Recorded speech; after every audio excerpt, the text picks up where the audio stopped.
البدع والأهواء، أهل البدع العقائدية وأهل البدع السياسية. نقول بيننا وبينكم السلف، بيننا وبينكم الكتب، كان فيقول البدع بيننا وبينكم. Tulisan banyak berjilid-jilid padahal cuma copas, kopi dan paste saja. Itu bukan tanda ulama.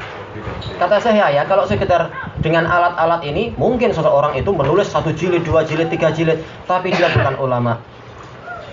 Karena apa? Sekedar menukil. Menukil dengan apa? Tanpa bimbingan langsung dari ulama. Baik, bismillahirrahmanirrahim. Qala al-Imam an-Nawawi rahimahullah. Hadis yang keberapa sekarang? 12 ke 13? 11. Kalau 11 sudah al-jannatu aqrab. Ini sudah.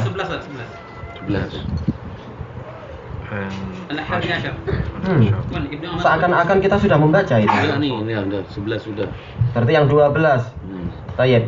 Al-haditsus tsaniyah asyar, ini juga sudah terulang di beberapa daras kita. Enggak apa kita baca. An Abi Firas Rabi'ah bin Ka'ab al-Aslami radhiyallahu anhu khatimi Rasulullah sallallahu alaihi wasallam. Wa min ahli suffah, dia termasuk ahli suffah. Radhiyallahu anhu qala kuntu abitu ma'a Rasulillah sallallahu alaihi wasallam.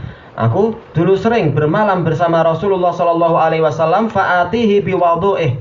Maka aku mendatangi beliau dengan air wudu beliau wa hajatih dan keperluan-keperluan beliau. Faqal, kemudian Rasulullah bersabda, "Salni, mintalah sesuatu kepadaku." Faqultu, aku mengatakan, "As'aluka murafaqataka fil jannah."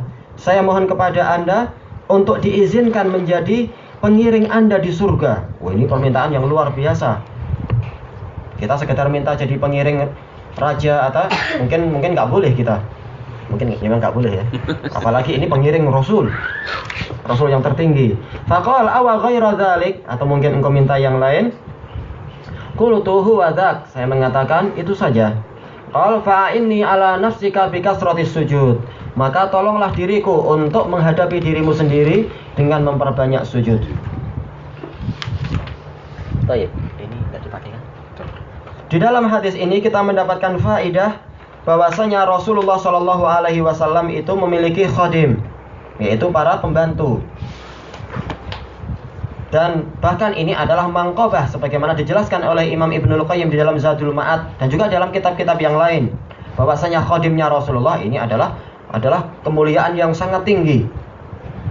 Sekedar pembantu orang besar saja dia merasa nilainya tinggi. Bagaimana dengan apa? Pembantu Rasulullah.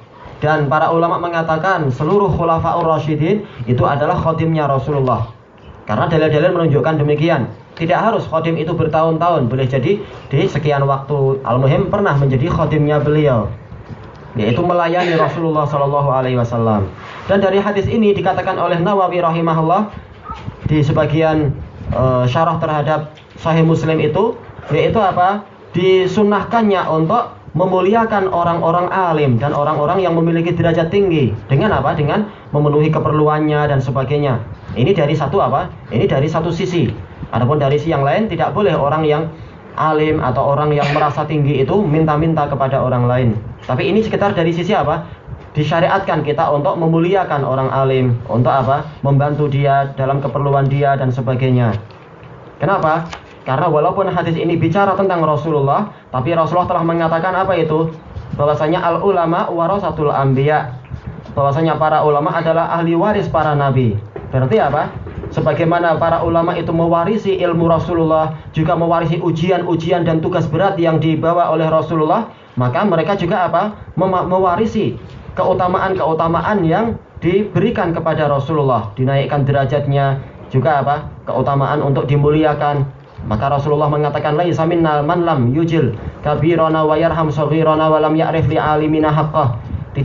Bukan termasuk golongan kami orang yang tidak memuliakan orang yang tua dan tidak menyayangi orang yang muda dan tidak mengetahui hak orang alim di sekeliling kita.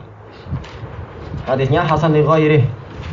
Dan juga hadis yang diriwayatkan oleh Imam Bukhari dalam Al-Adabul Mufrad dan lain-lain, ketika siapa itu? Ketika Ibnu Abbas membawa apa? Membawa tali kekang kuda dari siapa itu?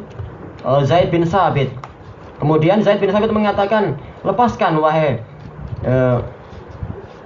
menantu, bukan menantu, lepaskan wahai kemenakan Rasulullah Shallallahu Alaihi Wasallam. Kemudian Ibnu Abbas nggak mau, bahkan dia mengatakan hakadha umirna bi ulama'ina, demikianlah cara kami diperintahkan untuk apa, memuliakan ulama kami. Kudanya dituntun. Kemudian apa? Kemudian Zaid bin Sabit mengatakan hati li yaminak, bawa kemari tangan kananmu. Ketika diserahkan langsung dicium tangannya oleh Zaid bin Sabit. Kemudian mengatakan hakadha umirna bi akribai Rasulullah au ahli baiti Rasulullah SAW. Demikianlah kami diperintahkan untuk memuliakan keluarga Rasulullah SAW. Jadi masing-masing tahu haknya dan tahu apa yang harus dilakukan. Tayyib. Kemudian disebutkan di sini min ahli suffah, dari golongan ahlu suffah, yaitu apa? Mereka adalah para duyuful Islam, mereka adalah para tamu Islam. Mereka itu datang dari jauh untuk apa? Datang ke Madinah untuk menuntut ilmu kepada Rasulullah. Sementara mereka tidak punya rumah sendiri. Makanya Rasulullah SAW menempatkan mereka di emperan masjid. Ada tempat khusus di situ untuk orang-orang yang memang untuk sementara tinggal di situ. Ada yang tinggal 18 hari, ada yang tinggal sebulan, ada yang tinggal beberapa tahun dan sebagainya, sesuai dengan keperluan. Dan mereka ini adalah apa? Para sahabat. Mereka belajar kepada Rasulullah dan ikut cara Rasulullah. Tidak seperti yang digambarkan oleh orang-orang sufi, bahwasanya mereka memiliki akidah yang lain, memiliki metode ibadah yang lain, melebihi metode Rasulullah. Itu adalah akidah batilah dan tipuan. Yang benar ahlu sufa adalah sahabat seperti yang lain, tetapi mereka tidak punya rumah. Mereka adalah orang-orang yang miskin, dan seterusnya dan seterusnya. Tayyib. Kemudian kalau disebutkan di sini bahwasanya Rabi'ah bin Ka'ab adalah dari ahlu suffah, ini menunjukkan apa? Disunahkannya untuk menempuh kesulitan-kesulitan dalam rangka mencari ilmu. Walaupun jauh dari rumah, jauh dari keluarga, jauh dari harta, tapi dia rela tidur di tempat-tempat yang semacam ini.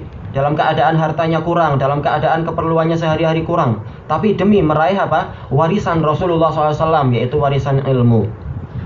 Dengan apa? Dengan belajar pagi, sore, siang, malam ahlu suffah itu. Sebagaimana yang dilakukan oleh Abu Hurairah dan yang lain-lain. Tidak seperti yang dibayangkan, bahwasanya ahlu suffah datang untuk apa? Mendapatkan transfer cahaya ilmu laduni. Ini apa pula kalian? Enak saja. Mereka belajar, betul-betul belajar hadis satu persatu. Baik. Qal kuntu abitu ma'a Rasulillah sallallahu alaihi wasallam. Aku dulu sering bermalam bersama Rasulullah SAW. Bukan berarti satu rumah. Rumah Rasulullah kecil, tapi memang apa? Ahlu suffah rumahnya itu bukan rumah ya, emperan masjid itu memang berhubungan langsung dengan rumah-rumah Rasulullah sallallahu alaihi wasallam. Sehingga hubungan dengan Rasulullah pun dekat. Fa'ataituhu fa'atihi biwudu'ihi wa hajatih, dan aku sering mendatangkan air wudu beliau dan hajat-hajat beliau. Disebutkan oleh para ulama, tidak dimakruhkan seseorang itu melayani orang lain yang lebih utama atau orang yang dia itu memerlukan bantuan. Bukan termasuk ini penghinaan terhadap diri sendiri. Ini bantahan kepada sebagian tulab yang dia sudah belajar bertahun-tahun sebagai pengajar, tapi dia apa? Selalu tergantung kepada saudaranya. Tergantung dalam artian apa? Dia bukan termasuk anggota dari suatu amalan di situ, tapi apa? Setiap kali ada makanan untuk pegawai yang di situ, dia selalu ikut makan. Ketika ditanya, gantianlah, nggak apa-apa dah. Walaupun engkau bukan termasuk anggota di sini, tapi karena kamu termasuk bahisun, sudah nggak apa-apa makan, tapi kita kerjasama. Bahkan yang paling tinggi pun, yaitu dari kepala maktabah pun, dia juga kadang ngambil makanan sendiri untuk para pegawainya. Nah, kamu juga ambil bagian. Dia bilang, saya malu untuk ambil makanan ke dapur, ketemu dengan para tulab. Ini bukan malu, ini adalah kiber, sombong, merasa nilainya tinggi, nilainya itu jatuh kalau dia itu kumpul dengan para tulab, makan seperti para tulab. Nah, ini memang suatu cara berpikir yang sangat jelek. Intinya adalah minta dilayani. Di sini siapa yang lebih mulia daripada sahabat selain Rasulullah? Kita nggak ada apa-apanya. Para sahabat aja mau untuk melayani saudaranya, melayani Rasulullah. Satu sama lain para sahabat juga saling menolong dan seterusnya. Kemudian di sini Rasulullah mengatakan salni, mintalah sesuatu kepadaku. Di sini menunjukkan pelaksanaan dari hadis siapa? Hadis Ibnu Umar radhiyallahu anhuma yang diriwayatkan oleh Imam Ahmad dan Abu Dawud dan lain-lain itu. Hadis sahih, man shana ilaikum ma'rufan fakafi'uh. Barang siapa berbuat baik kepada kalian, maka balaslah dengan setimpal. Maka di sini Rasulullah SAW bukan langsung membalas, memberikan kepadanya wudunya dan sebagainya. Bahkan terserah minta apa. Ini membalas dengan yang lebih bagus. Terserah kamu minta apapun. Salni, menunjukkan bebas kamu minta apa saja. Ternyata apa? Rabi'ah bin Ka'ab ini orang bertakwa dan beriman kepada Allah dan hari akhir. Dia minta yang jauh lebih tinggi dari itu. As'aluka murafaqataka fil jannah. Saya mohon kepada Allah, saya mohon kepada Anda agar saya diizinkan menjadi pengiring Anda di surga.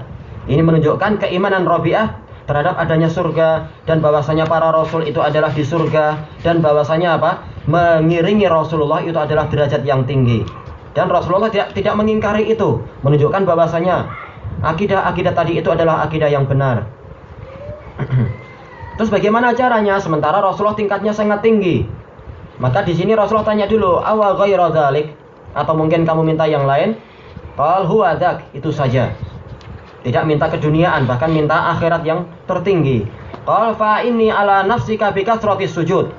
Fa-nya ini menunjukkan apa? Itulah caranya. Fa-nya yaitu adalah ta'qibun terhadap tadi dan datang setelah jawaban menunjukkan inilah caranya. Bagaimana cara agar kita menjadi pengiring Rasulullah? Yaitu kita memperbanyak sujud. Karena apa? Setiap kali kita bersujud kita akan diangkat derajatnya. Semakin banyak sujud semakin tinggi derajatnya. Sehingga apa? Diharapkan nanti mencapai apa? Derajat ke surga Firdaus dan seterusnya di atasnya lagi, yaitu dari derajat wasilah diharapkan.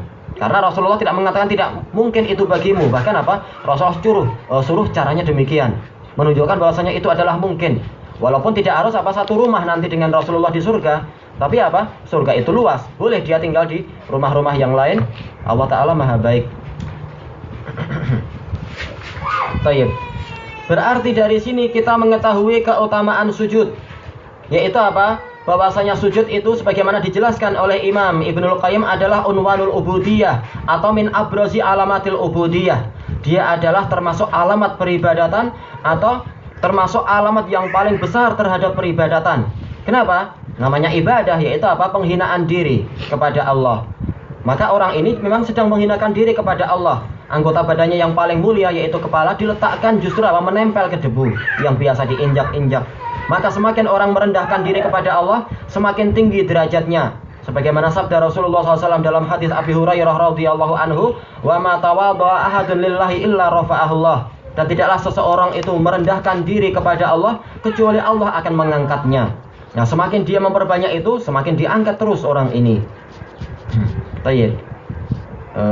Dan Imam An-Nawawi rahimahullah ta'ala menyebutkan hadis ini dalam babul mujahadah, menunjukkan apa? Tidak mungkin kita mencapai derajat tadi kecuali dengan cara mujahadah, yaitu kerja keras memerangi diri sendiri untuk memperbanyak sujud. Bukan dengan hayalan saja, memang harus ada kerja keras. Tayyib, ilahuna wallahu ta'ala a'lam.